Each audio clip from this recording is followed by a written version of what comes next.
everybody. Welcome to the CAMERA Partnership of Christians and Jews Partnership Program. CAMERA stands for the Committee for Accuracy in Middle East Reporting and Analysis.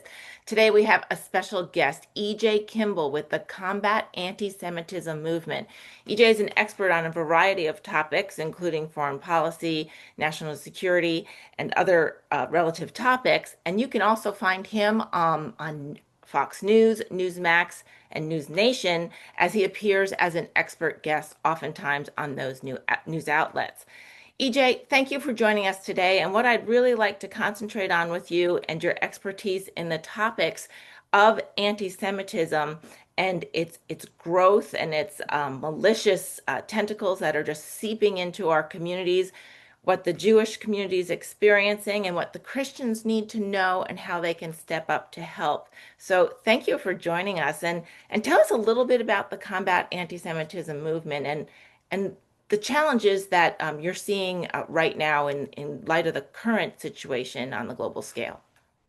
Well, great to be on with you, Amy, and always great to see you and happy to share with your audience today. So where to begin? What do we have? A few hours.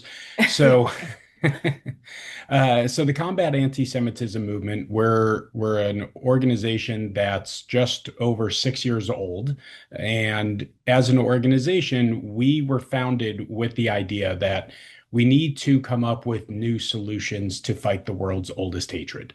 It's not like people haven't been trying to fight anti-Semitism for years, but things continue to get worse, and we wanted to come up with creative ways to fight this. So as an organization, we have focused a lot on partnerships and glad to have CAMERA as one of our partner organizations. We have over 850 partner organizations. We work all around the world, and we will work with our partners on initiatives. We will support initiatives. We will connect partners with each other to work on fighting anti-Semitism. And then there are other areas that come up that seem to be a gap that haven't been addressed yet. And just one example of that is an initiative we launched actually during the pandemic was a global mayors summit to bring mayors together, because ultimately to fight anti-Semitism, it needs to be fought at the local level. Mm. And that global summit was incredible. And now, as that has continued to grow, we do multiple mayor summits around the world. We have a European summit. We have a North American summit. We're doing one in Australia this year.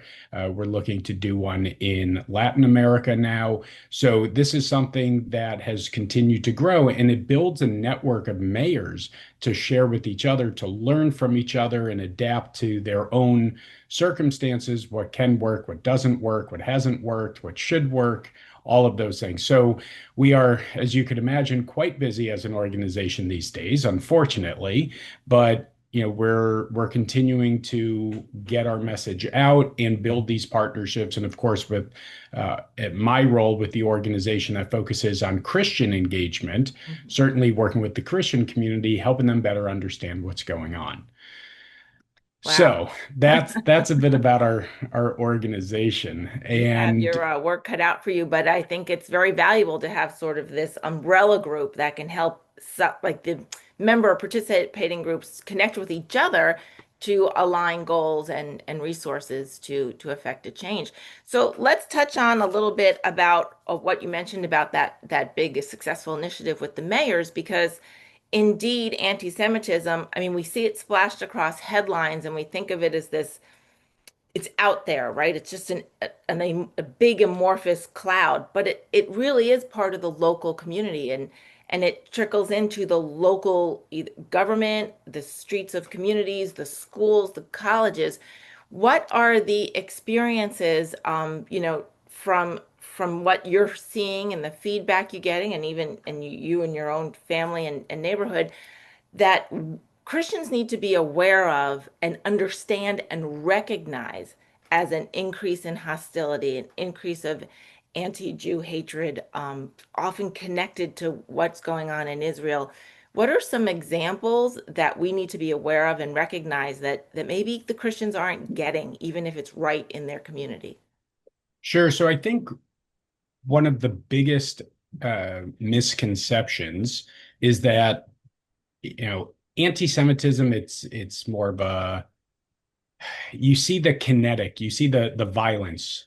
You'll see that on TV, but you don't see a lot or hear a lot about, some of that soft anti-Semitism that is happening all the time, whether it's a swastika painted on a building or, uh, you'll see at, sometimes at schools, these some of the students there wearing these Free Palestine shirts, and it's small things like that which send a very clear message to Jews. And I shared with the group of pastors about symbols of anti-Semitism, and these are symbols that there's a lot of disinformation, misinformation, uninformed about what these symbols actually mean. And of course, you can take anything and explain it away and say, no, it doesn't mean that. But it's the intent of the people Hmm. saying it that matters. And we've seen things. I mentioned Free Palestine. That phrase, innocuous enough, right? If you think Palestine refers to Palestinians to have a state, you would say, sure, they should have a state. You could disagree with it, but you could have a debate. But when they say Free Palestine, they're referring to the entire territory Hmm. that is the land of Israel. And it's not Free Palestine to create a Palestinian state. It's actually about destroying the Jewish state and driving not just all the Jews, but all Israelis, which include Muslims, into the Mediterranean Sea. And that phrase being chanted is not a positive chant. It is a very negative chant. It is a threatening chant to Jews. And it's something for Christians to understand what the intent is behind it. And there are so many kids, we see this on college campuses. I would say that most of those kids that get wrapped up in these protests in college, they don't know what they're doing. They're young, they're impressionable, they want to be on the side of social justice, and this is how it's been sold to them. Hmm. So that's why we see when they're asked questions, what does it mean from the river to the sea? What river, what sea? They don't know. They have no idea what they're even doing. So, these are the types of issues and that are very important for Christians to be aware of. But even bigger than that, the for Christians who support Israel and the Jewish people, not just out of a personal affection, but biblically, Hmm. you know, supporting Israel and the Jewish people. And they're doing this because their faith commands them to do it. This is what they are required to do. We are seeing increasingly that Christians are being targeted for their support of Israel. And to put it simply, if you wanted to look at what's changed in the last, 80 years, almost 80 years since the recreation of the state of Israel, is that the state of Israel, in many cases, has replaced Jews in these anti Semitic narratives. It used to be, we're suffering in our country. Why? Because of the Jews. So then you attack the Jews. What's happened now is the problems in the world. Where did the COVID, virus come from? It was Israel. Right. It's these conspiracy theories, but it's always blaming now instead of the Jews, it's the Jewish state. And it's bringing up this hostility. And so, therefore, if you support the Jewish state, then you are also someone who can be attacked as, not because you're Jewish, but because you're supporting the Right. Jews, now Hmm. the Jewish state. And so we saw back in December, there was a Christian school in Northern California where a man came and shot and critically injured two Christian students. Why? Because he said, uh, because of the US government's support for Israel's genocide, in Gaza. That was his reason. But he shot up a Christian school, not a Christian school that Jews go to. Right. not a Jewish school that Christians go to and happen to shoot Christian kid. No, no, They no. were targeted because they They were were targeted. supportive or perceived as supportive.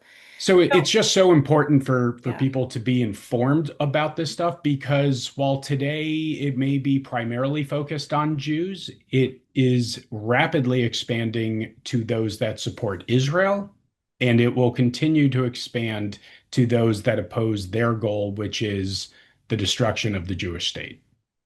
Uh, Thank you for sharing that. EJ, let me pick up on something you just said. Um, that age old, the world's oldest hatred has always been targeted towards the Jewish people and used the Jewish people as a scapegoat for whatever problems and ills the society at large was dealing with, and didn't want to take responsibility for themselves most of the time. Um, so in the last 80 years, since the establishment of the modern state of Israel, that shift that shift of blame and scapegoating, what might be regional problems to global problems, has been on Israel, and then that blame was laid upon the Zionists, right? Any person that supported that. And so then this guise came up that, well, I'm not hating Jewish people, I'm not anti-Semitic, I'm anti-Zionist because the Zionist state has a multitude of ills and sins that had them be created, which of course Christians who support Israel don't believe that. But can you share for the audience to be aware of how that's an that's a false separation, that being Sure. anti-Zionist is also being anti-Jewish? So this is a very common thing that we've heard, and I'll sort of preface my comment on it with a reference to the International Holocaust Remembrance Alliance, IHRA, definition of anti-Semitism, which includes 11 contemporary examples of things that may be anti-Semitic. And one of those is blaming Jews around the world for the acts of the state of Israel, holding them responsible, and this idea about anti-Zionism, this hatred of the Jewish state, being against the Jewish state, uh, may be anti-Semitic. And so a couple things to lay out here. The first is criticizing the Jewish state of Israel and their policies. If you want to criticize whether, the attack on Iran. You want to say, well, they shouldn't have done that. It wasn't the right decision. You could criticize that. You could, if you want to make your argument, you make your argument. It's different when you're holding them to a standard that no other country in the world is ever held to. And one of those that always comes up has been when Israel gets attacked, when Hamas launched their attack on October 7th. What was the response from the world? The first thing they say is Israel has a right to defend themselves. As if that's a question. Is there a scenario where Israel doesn't have the right to defend themselves? And Right, the fact that that is something that people feel needs to be said, and I'm not saying those that say it are anti-Semitic, right. but the fact that it needs to be said goes to show how deeply entrenched this anti-Semitism is throughout the world, where that has to be said. When we were attacked on 9/11, were people saying, well, the US has a right to defend themselves? It wasn't a question. It's a Of given. course, For every other yes, country, it's a it's a given. given. But with Israel, it has to be said as if it's not a given. Now, you know, anti-Zionism, where they come from, what's the argument if you were doing it intellectually? And I say that because not many are, but the intellectual argument there is that Theodor Herzl created the Zionist movement in the late 19th century. It was a European colonial movement to bring European Jews to the land of Israel and take it over. And therefore, Israel is a settler colonial project, like all these other colonial projects from countries during the 20th century. And they have no right to be there. The indigenous people should have freedom and control. And the Jews who came from Europe to take over this land should leave. That's the idea. But Mhm. that's not what Zionism. Theodore Herzl did not create Zionism. Zionism is this yearning to return to Zion, to Jerusalem, something that is inherent within the Jewish identity that kept the Jewish people together for 2,000 years in the diaspora because this yearning to return to Jerusalem was there. Zionism is integral to Jewish identity. What Theodor Herzl did was take this and put it into a political movement to actually achieve what Jews had been striving for over 2,000 years. And this idea of returning is exactly that. It's a return, which means that you were there before. So the Jews were there, they were dispersed and now returning to the Mhm. land. So if you understand that history, you understand that anti-Zionism is anti-Semitic because its whole premise Connected. is about denying the Jewish people's historical connection to the land of Israel. And that it, I mean, it really makes Zionism or the Zionist movement a decolonialization, if I can use that word. That's Yes, it just is. It is. reversing the process, and at no point were the folks that were already in that land supposed to be cleansed out or dislocated. In fact, it was rather, my understanding is the land during the late 1800s was rather barren and uninhabited. So, and the other thing that people forget is during that period of time, which was the Enlightenment, you'd think things would be getting better. The persecution of the Jewish communities in Europe was getting worse.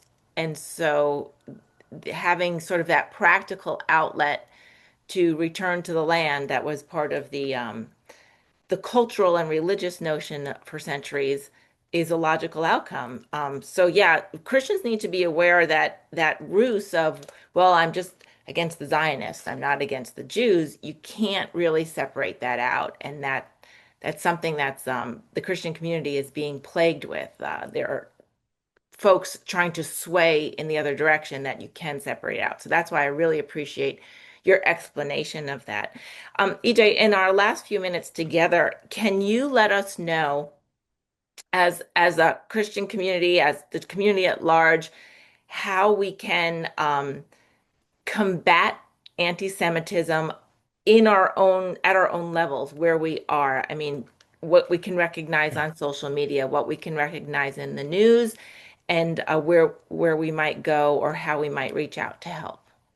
Sure. Well, first thing I would suggest is visiting your website, but visiting our website, combatantisemitism.org, to read the resources we put out.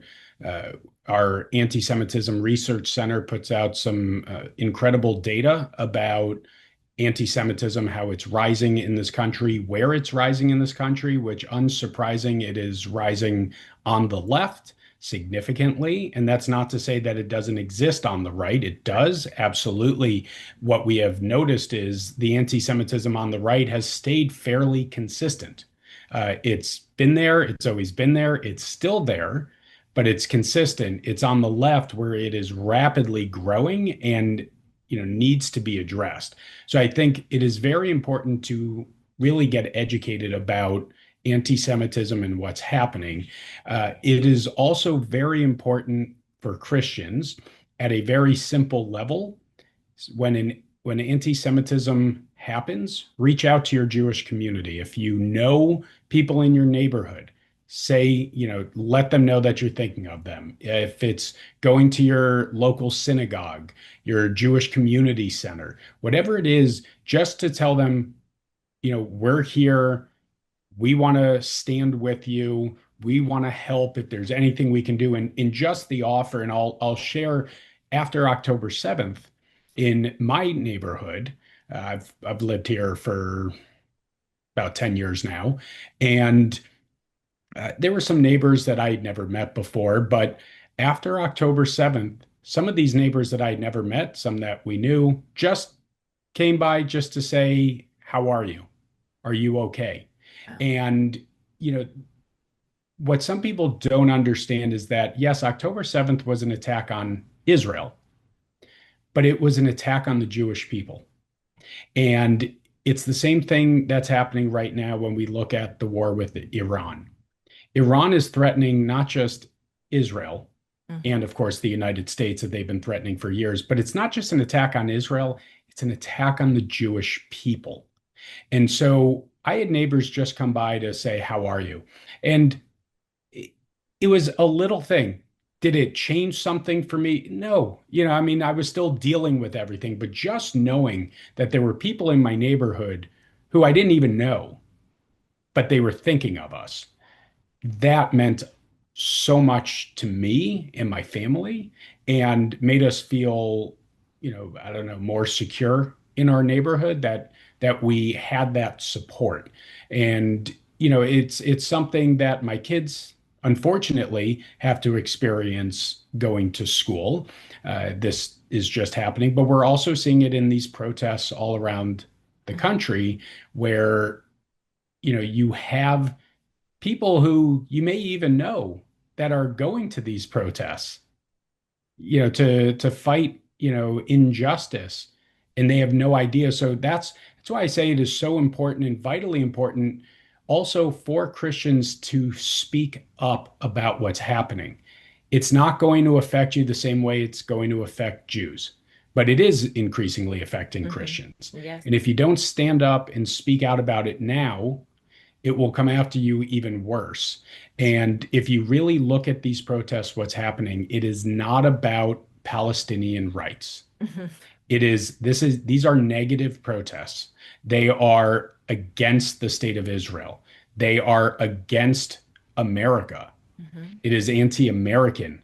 It's an anti-capitalist. It's a very negative push here. And that is something that will just continue to spread to hit any community That's right. that stands up for its rights and principles. And so I just really would, I like to thank the Christian community for all the support that they've already given, and especially the evangelical community who has really taken on this issue over the last 10 years that I've been focused on it, just to see the growth and importance of not just Israel, but fighting anti-Semitism here in the United States, That's right. which is not about Israel. Mm-mm. Israel plays a component there, but it's not about Israel. That is heartening to me, to see that it is something in the core of the Christian community. And I just, urge continued knowledge and outreach and, letting Jewish friends know that you're there to help. And some will take that hand in friendship, and some may not be ready to work together with the Christian community yet, but that's not on you. That's we still love them and Yeah. pray. So Yes. yeah, we understand that long history and the reasons for potential distrust or when that hand of from the Christian community reaches into the Jewish community, it's not necessarily accepted with trust straight away. EJ, I'm encouraged that you're encouraged, and one of the recurring themes that I hear from my Jewish friends all over the country is and it breaks my heart when they say they feel alone. When something happens, there's an incident that happens either locally or globally, that idea of feeling alone and isolated, and my goal, our goal is so that the Jewish community knows we're here to stand with you, beside you, in front of you, and do what we can practically. It's important that we are practical and and have objectives, clear objectives. That's why we appreciate the Combat Antisemitism Movement and the resources it puts out, the information that we can use to actually do things that help. EJ, we Yeah. are so happy to have you on our program. We'd love to have you back again soon to give us an update. Things unfold quickly in this world nowadays. And we wish you the very best and look for you on the television as you continue to offer your expertise on a variety of vital issues that we need to know about. Well, thank you, Amy. My pleasure. All right, have a great day.